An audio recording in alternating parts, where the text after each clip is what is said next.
দেখেন স্কুলগুলোতে তাদেরকে গ্রুপ ওয়ার্ক দেওয়া হয়, যেমন make a list of foreign or unfamiliar objects mentioned in the story and make short notes on them in small groups. Present the notes in the class. অর্থাৎ তাদেরকে অনেক group ওয়ার্কের মতো অ্যাক্টিভিটি দেওয়া হয়, যেখানে একজন স্টুডেন্ট বা তারা গ্রুপবদ্ধ হয়ে ক্লাসে নিজেদের প্রেজেন্ট করবে।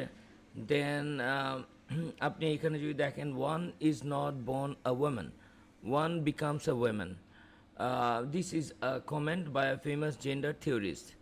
উনি একটা কমেন্ট করেছে যে আপনার বুঝতে পেরেছেন, does the story gives you a sense of that kind, right 10 sentences on your thoughts.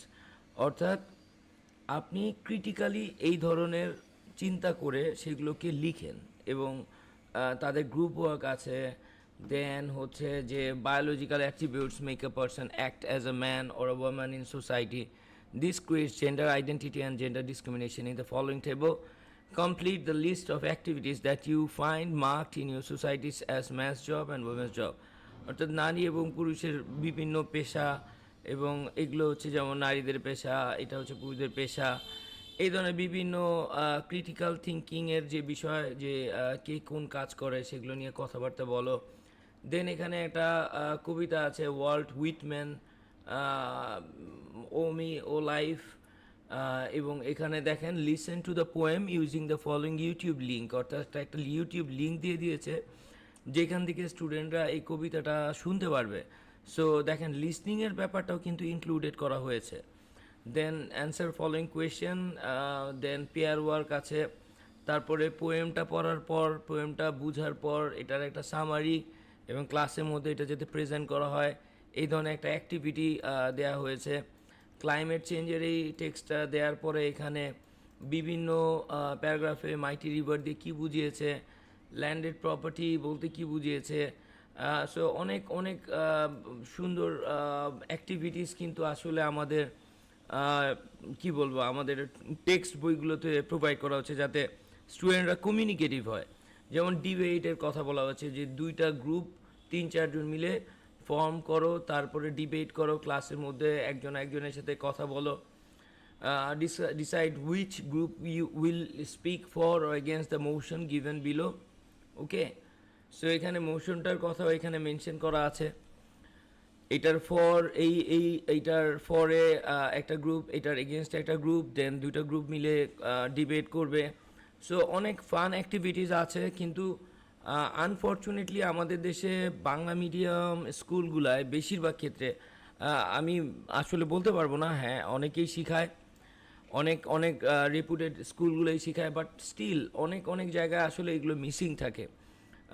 Bangla medium স্কুলগুলোতে দেখা যায় যে স্টুডেন্টরা, আমাদের সময়টা আমরা যেটা দেখে এসেছিলাম, যে ট্রাফিক জ্যাম, লোডশেডিং, ডিফরেস্টেশন, এগুলো মুখস্থর মতো ফিল ইন দ্য ব্ল্যাঙ্ক বা মডেল কুইজ দিয়ে, যেহেতু বোর্ড পরীক্ষার অ্যাসেসমেন্টটা মূলত রাইটিং ফরম্যাটে হয়, আর আপনি রিডিংটা যদি ধরতে পারেন টেক্সটগুলা, সো রিডিং আর রাইটিংটাই মূলত আপনার অ্যাসেসমেন্টটা বেশি হয়। বাট স্পিকিং বা লিসনিংয়ে অ্যাসেসমেন্টের জায়গাটা খুব কম। আপনি কতটুকু বুঝতে পেরেছেন বা কতটুকু বলতে পারছেন, এইটার অ্যাসেসমেন্ট বাংলা মিডিয়ামের স্টুডেন্টদের আমাদের ক্ষেত্রে খুব একটা হয় না। সো এইটা এই এই প্রবলেমগুলো সলিউশন করার জন্য, এবং আপনি চিন্তা করেন যে 15 থেকে 20 বছর আগের এই ফরম্যাট আপনি যদি জেনে, এখন এআই টেকনোলজি বা ডিজিটাল যুগে এসে আপনি যদি স্কিলটাকে গেইন না করেন, তাহলে আপনার সন্তান কিন্তু অনেক পিছিয়ে পড়ছে। সো আপনার যদি মনে হয় যে আপনার সন্তান ইংরেজি বিষয়টা একটু ভয় পায়, সে সিজিপি নিয়ে খুব চিন্তিত, তারপরে হচ্ছে আধুনিক যে টেকনোলজির মাধ্যমে কিভাবে একটা ল্যাঙ্গুয়েজ, ইংরেজি ল্যাঙ্গুয়েজ মানে 4টা মডিউল, রিডিং, রাইটিং, স্পিকিং এবং লিসনিং, 4টা মডিউলে কিভাবে জোর দিতে হয়, কিভাবে অল্প সময়ে ল্যাঙ্গুয়েজটাকে গ্র্যাব করা যায়, আমরা সেটার পথ প্রদর্শক বা মেন্টর বা গাইড হিসেবে কাজ করব শুধু। এবং 2.5 মাসের এই জার্নিটাতে তাদেরকে শুধুমাত্র মুখস্থ বিদ্যার উপর ফোকাস করানো হবে না, প্র্যাকটিক্যালি ল্যাঙ্গুয়েজটাকে কিভাবে অ্যাপ্লাই করা যায়, এবং কিভাবে টেকনোলজি আসলে পুরো যে কোনো স্কিল, শুধু ইংরেজি ল্যাঙ্গুয়েজ স্কিল না, মোটামুটি যে কোনো স্কিল শিখতে কীভাবে সাহায্য করতে পারে, এটার একটা ধারণা দিয়ে দেওয়া হবে। পাশাপাশি আপনি যদি কোনো ভালো স্কুল বা ভালো কলেজ বা ভার্সিটিতে ভর্তি হতে চান, অনেক সময় দেখা যায় যে অনেকে লেস প্রিভিলেজড বা গ্রাম থেকে আসছেন বা বিভিন্ন ধরেন ফ্যামিলিয়াল অত সাপোর্ট পাননি বা ইনস্টিটিউশন থেকে খুব ভালো সাপোর্ট পাননি। আপনি ল্যাঙ্গুয়েজটা হয়তো বা বুঝেন কিন্তু এক্সপ্রেস করতে পারতেছেন না, মানে আপনার opportunity was not there to express yourself, so you got stuck somewhere and you want to change your luck, you want to change your career.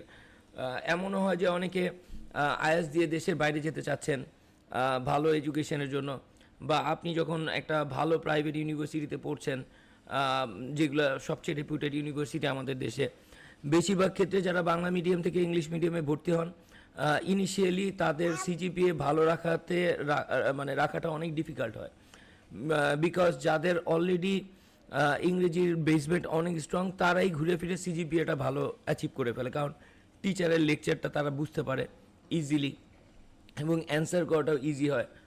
So আপনি যদি চান আপনার সন্তান পিছিয়ে না পড়ে শুধু গতানুগতিক এই ট্রেডিশনাল সিস্টেমের মুখস্থ বিদ্যার বাইরে গিয়ে সে একেবারে ল্যাঙ্গুয়েজের স্কিলটাকে সে আয়ত্ত করতে পারে, এবং টেকনোলজির কারণে কিভাবে চেঞ্জেস আসতেছে, ইন ফিউচার সে যদি আরও বেটার কিছু করতে চায় প্রফেশনাল লাইফে, আপনি ফ্রিল্যান্সিং বলেন, ব্লগিং বলেন, যাই বলেন, if you have the skill and if you know how to utilize the technology, then you can become something special in future, I believe. So আসলে কারো দোষ না দিয়ে বা অপরচুনিটি ছিল না বা এগুলো না বলে আমরা সবাই চেষ্টা করি সামনের দিকে চিন্তা করার।